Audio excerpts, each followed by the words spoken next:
Hello and welcome back to this edition of Value Time. Again, your host Keith Whiteside. Thanks so much for joining us. Again, we like to get information right from the source. One of the best ways to do that is to find out what's happening in our Greater Lafourche Port Commission as we welcome in their director, Chett Chiasson. Chet, welcome back to the program. Thank you for having me again.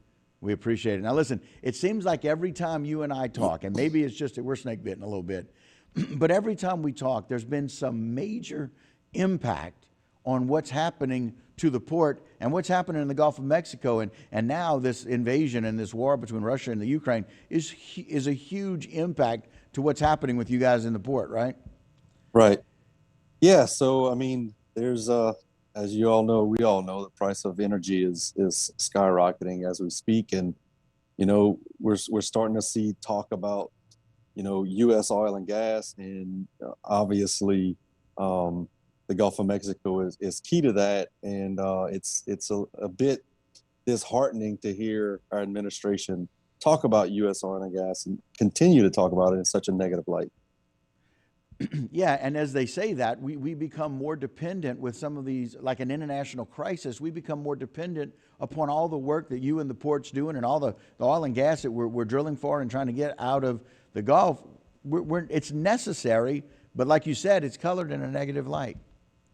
Correct. It is absolutely necessary, and we continue to have the ability to increase exploration and production and do some good work to continue to be a dominant energy country. But again, the industry's looked at it in a negative light here in the United States, and every time you turn around, the administration is talking about how we're going to ask others to provide us with the energy that we need, rather than asking our own people, our own companies, and our own U.S. Fossil fuel industry to make its way through and provide the energy that we need for today, and as we move forward to the energy that we're going to need into the future.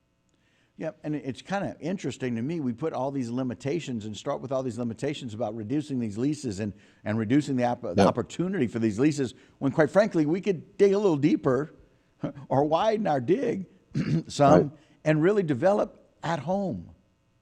That's correct. And you know, as if you listen to some of the press conferences that take place, you know, they always bring up 9,000 permits are being held by oil and gas companies right now, and they hold them in their hand. Well, it's a bit disingenuous to say that without giving it some context. And the issue is not that there's a bunch of permits. I mean, companies hold permits. They only last for 5 years. It's not like it's forever.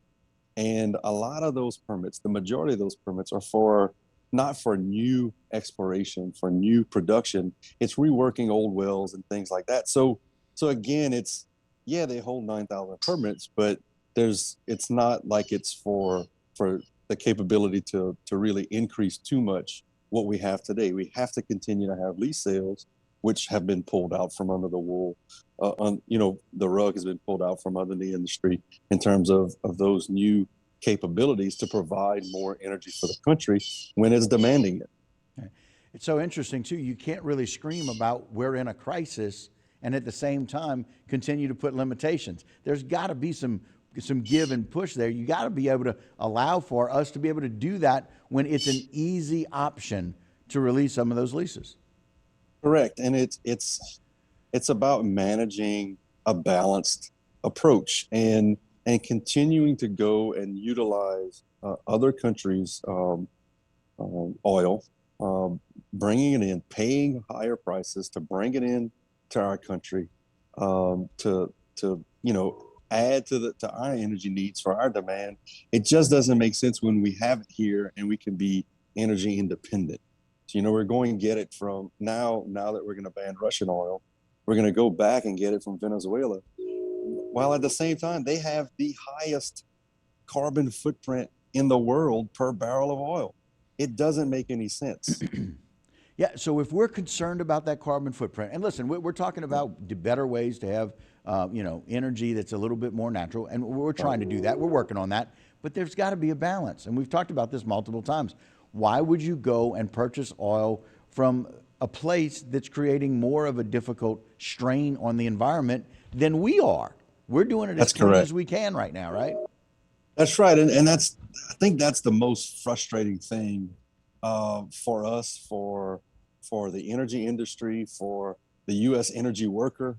It's just frustrating that every time our people turn around and we can provide the assistance, the help, the energy that we need for our country, we just get that wall put in front of us, and blocking us out. But I don't think there's anyone that doesn't want to continue to push and continue to bring these type of topics up, because sooner or later, I think the truth will come out, and everybody's going to know that we need to continue to do this and have a balanced approach.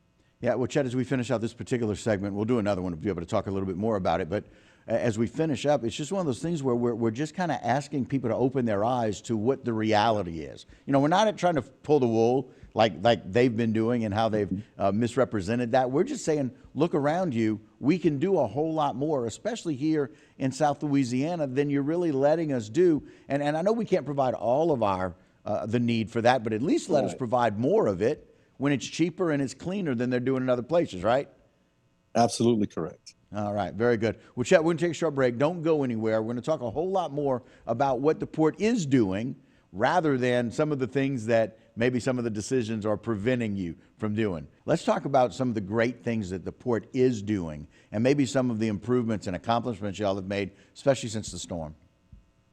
Yeah, so we're very proud to say that our debris cleanup is done, Woo. and we're now in a position to be working on, from a Port Authority standpoint, all of our facilities. So we have engineering contracts, design contract, architectural contracts in place to get our facilities back to where they need to be. We're operational, fully operational. We're doing the things necessary, but we have some work to do, and we're doing that both for the airport and for the seaport there in Port Fourchon, getting wharves designed and getting buildings back up and running, getting our roofs back up and put in place. So that's what we're focused on right now, while we're continuing to build bulkhead, do some dredging, and put ourselves in a position for the future in terms of deepwater rig repair refurbishment, offshore wind capabilities, and the sort. Yeah, and you talk about some of those really important things, and the port has done an impressive job of getting back pretty quickly. Having that debris gone is a reminder about us moving forward. Every time I talk to somebody who's still got some debris, it's kind of that eyesore, if you will, about Ida and its impact. And so we appreciate the fact that y'all have been able to do that without, roofs that are completed or finished for a lot of the buildings, and without having all the comforts that we've had, if you will, in the past. But you guys have been working hard and doing that and developing and just kind of keeping your nose to the grindstone, getting it done. That's correct, and our tenant base as well. They're doing everything they possibly can. They, just like us at our homes. They have to work with their insurance companies and their contractors, and trying to get contractors to do work. They're far and few between of available contractors. So they're doing everything they possibly can to get their facilities fully operational, and then they are doing an excellent job of that. And it just shows the hard work that a lot of people put in. From the top down to get things back up and running, and to continue to do keep the jobs moving, continue to have people keep getting paychecks because they need them, right? We all do. Right. And to keep our energy services working, even though, there's an administration that wants to kind of beat up our industry a bit, we still have work to do, and we're still going to do our job in providing that energy for the country. And speaking of, you mentioned that development into some of that resources from wind. Can you tell us a little bit about what is really being done there at the portion in the Gulf about that? So there's a lot of things going on, a lot of talk about offshore wind in the Gulf of Mexico, starting to pique a lot of interest. I've had several meetings with offshore wind potential projects, just looking at what the capabilities are, how the port can help in terms of just having laydown yard and facilities like that. But at the same time, what can we do with our knowledge of what's going on the BOEM Gulf of Mexico Offshore Wind Task Force that I serve on, and so does Parish President Chett Chiasson and Representative Joe Ogeron. There's a bill in the state legislature that's being proposed by Representative Zarang, to basically open up offshore wind for in-state waters. So there's going to be a lot of discussion about that in this session that's starting next week. So keep your ear open because there's going to be a lot of talk about offshore wind in the immediate future, and let's see what we can do as a region to basically continue that discussion about providing good services and providing a balanced approach of energy, especially offshore energy that we like to talk about for the country.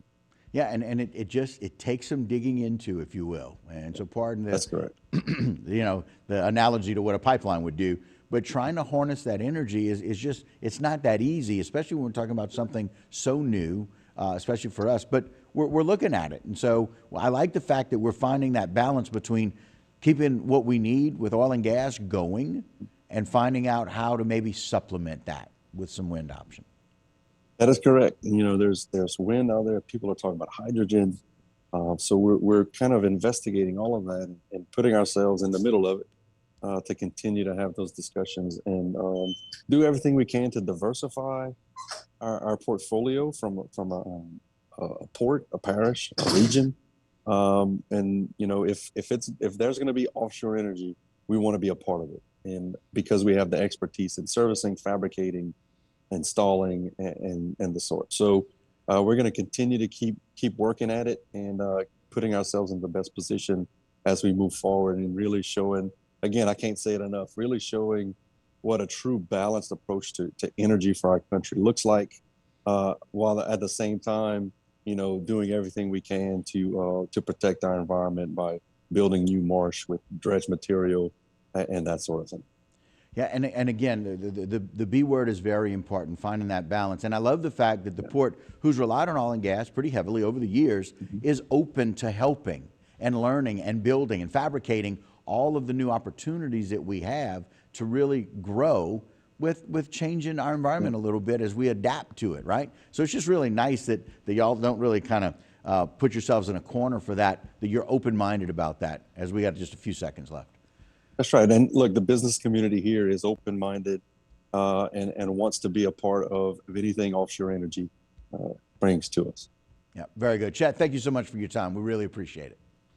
Thank you, Keith. Appreciate it. All right, buddy. And again, that's Chett Chiasson, the Executive Director over the Greater Lafourche Port Commission. Very glad to have him on with us. And that will do it for this edition of Bayou Time. Don't go anywhere. A lot more local programming when we continue.